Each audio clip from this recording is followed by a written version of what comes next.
నేడు చంద్రబాబు కడప తిరుపతి జిల్లాలో పర్యటించనున్నారు. ప్రొద్దుటూరులో ప్రజాగళం బహిరంగ సభ నిర్వహించనున్నారు. ప్రొద్దుటూరు పుట్టపర్తి సర్కిల్లో బహిరంగ సభ జరగనుంది. టీడీపీ నేతలు కార్యకర్తలు ఈ బహిరంగ సభకు భారీగా తరలిరానున్నారు. మధ్యాహ్నం 3 గంటలకు నాయుడుపేటలో, సాయంత్రం 5 గంటల 30 నిమిషాలకు శ్రీకాళహస్తిలో చంద్రబాబు బహిరంగ సభల్లో పాల్గొంటారు. రాత్రి శ్రీకాళహస్తిలోనే బస చేయనున్నారు.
నేడు చంద్రబాబు కడప తిరుపతి జిల్లాలో పర్యటించనున్నారు. ప్రొద్దుటూరులో ప్రజాగళం బహిరంగ సభ నిర్వహించనున్నారు. ప్రొద్దుటూరు పుట్టపర్తి సర్కిల్లో బహిరంగ సభ జరగనుంది. టీడీపీ నేతలు కార్యకర్తలు ఈ బహిరంగ సభకు భారీగా తరలిరానున్నారు. ఇక మధ్యాహ్నం 3 గంటలకు నాయుడుపేటలో, సాయంత్రం 5 గంటల 30 నిమిషాలకు శ్రీకాళహస్తిలో చంద్రబాబు బహిరంగ సభలో పాల్గొంటారు. రాత్రి శ్రీకాళహస్తిలోనే బస చేస్తారు బాబు. ఇక ఇదే అంశానికి సంబంధించి మరిన్ని అప్డేట్స్ మా ప్రతినిధి రాజు లైవ్ లో అందిస్తారు. రాజు, టీడీపీ అధినేత చంద్రబాబు నాయుడు కడప జిల్లాలో ఎన్నికల షెడ్యూల్ ప్రకటించిన తర్వాత మొట్టమొదటిగా కడప జిల్లా ప్రొద్దుటూరుకు రానున్నటువంటి నేపథ్యంలో కూడా టీడీపీ, బీజేపీ, జనసేన నాయకులు భారీ ఎత్తున కూడా ఆయన ఘన స్వాగతం పలకడానికి కూడా అన్ని ఏర్పాట్లను దాదాపు కూడా పూర్తి చేశారు.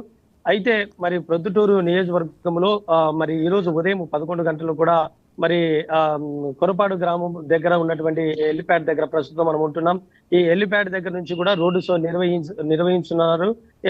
మరి ప్రొద్దుటూరులో శివాలయం సర్కిల్లో ఏర్పాటు చేసినటువంటి భారీ బహిరంగ సభలో కూడా టీడీపీ అధినేత చంద్రబాబు నాయుడు ప్రొద్దుటూరు నియోజకవర్గాన్ని, కడప జిల్లాను రాష్ట్ర ప్రజలను ఉద్దేశించి కూడా మాట్లాడినారు. అయితే ఈ యొక్క ఏర్పాట్లన్నీ కూడా దాదాపు కూడా పూర్తి చేయడం జరిగింది. టీడీపీ, జనసేన, బీజేపీ పొత్తులో భాగంగా మొట్టమొదటిగా కడప జిల్లాలో ఈ యొక్క సమావేశాన్ని, బహిరంగ సభను కూడా భారీ ఎత్తున కూడా చేయడానికి అన్ని కూడా పూర్తి చేయడం జరిగింది. ఇదే విషయంపై మనతో మాట్లాడడానికి బీజేపీ నేత శ్రీనివాసులు అన్నారు. మరిన్ని విషయాలు అడిగి తెలుసుకుందాం. సార్ చెప్పండి, టీడీపీ, జనసేన, బీజేపీ కలిసినటువంటి నేపథ్యంలో ప్రొద్దుటూరు నియోజకవర్గంలో పార్టీ గెలిచడానికి ఎలాంటి ప్రయత్నాలు చేస్తుంటున్నారు? భారతీయ జనతా పార్టీ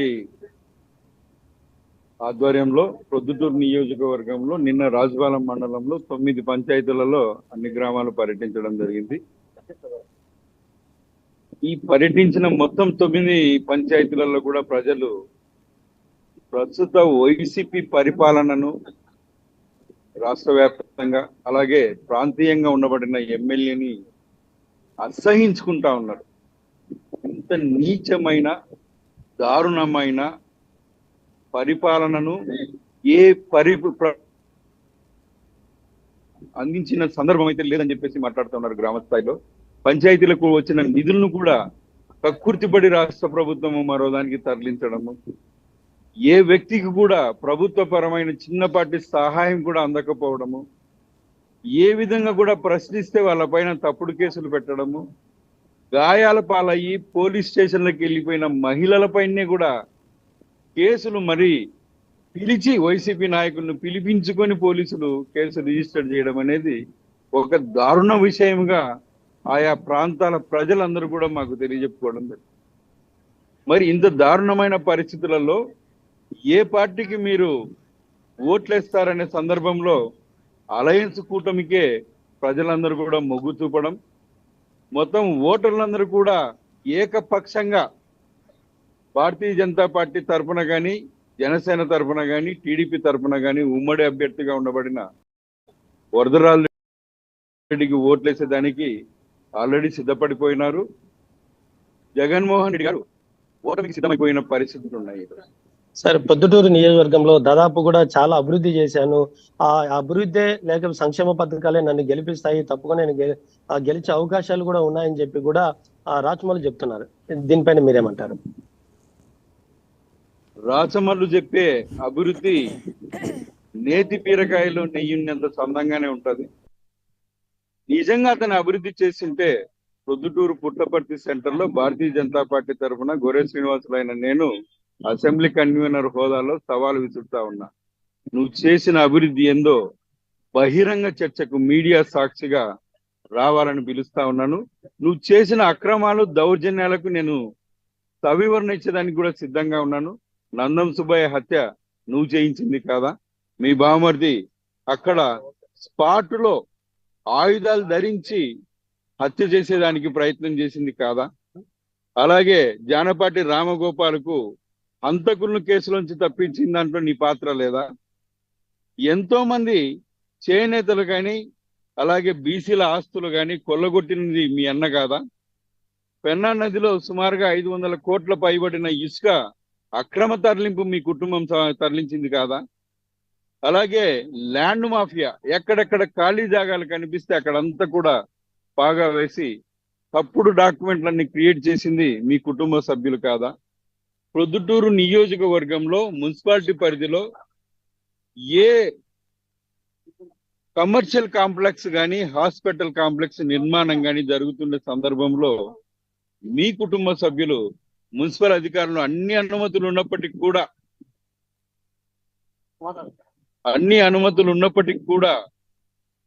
20 లక్షలు 30 లక్షలు రౌడీ మామూలు వసూలు చేసింది మీ కుటుంబ సభ్యులు కాదా? ఇంత ఘన చరిత్ర పెట్టుకొని మీరు అభివృద్ధి చేసినానని ఏ విధంగా మాట్లాడతారు? ప్రొద్దుటూరు నడిబొడ్డున ఉండబడిన మార్కెట్ కూరగాయల మార్కెట్ను తొలగించే సందర్భంలో 6 నెలలలో తిరిగి పునరుద్ధరిస్తాను, యథాతథంగా మీ అందరి ఇల్లు మళ్ళా ఈ రూములు లేదా ప్లేసులు మీకే ఇస్తానని చెప్పేసి ఆ కూరగాయల మార్కెట్ లో వ్యాపారం చేసుకునే మైనార్టీ కుటుంబాలు సుమారుగా 294 మైనార్టీ కుటుంబాలన్నీ కూడా బజార్కి ఇచ్చి తాత్కాలిక కూరగాయల మార్కెట్ లో ఒక్కొక్క కూరగాయల వ్యాపారస్తుడికి 4 నుంచి 6 లక్షల రూపాయలు అక్రమ వసూలు చేసింది మీరు కాదా? అది అంతేకాకుండా మరి బీజేపీ నాయకులు కూడా మరి చెప్తున్నటువంటి పరిస్థితి బద్వేల్ ప్రొద్దుటూరు నియోజకవర్గంలో మరి ఏ విధంగా అభివృద్ధి రాజమౌళి చేయలేదని చెప్పి కూడా చెప్తున్నారు. ముఖ్యంగా ఏమైనా అభివృద్ధి చేసింటే కూడా బహిరంగ చర్చకు కూడా మేము సిద్ధమని కూడా చెప్తున్నారు. మరి కొంతమంది నేతలు కూడా ఉంటున్నారు మన మధ్యలో. ప్రస్తుతం మనము ఎల్లిపేట వద్ద ఉంటున్నాం. ఈ ఎల్లిపేట వద్దను కూడా భారీ ఎత్తున కూడా నాయకులు కూడా మరి చేరుకున్నటువంటి పరిస్థితి అయితే కనపడుతుంది.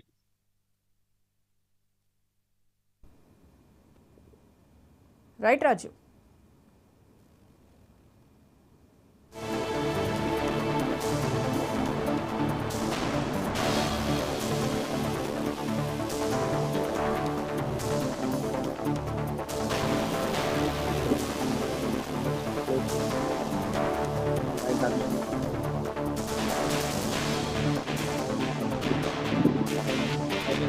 అయిపోయిందా మీకు?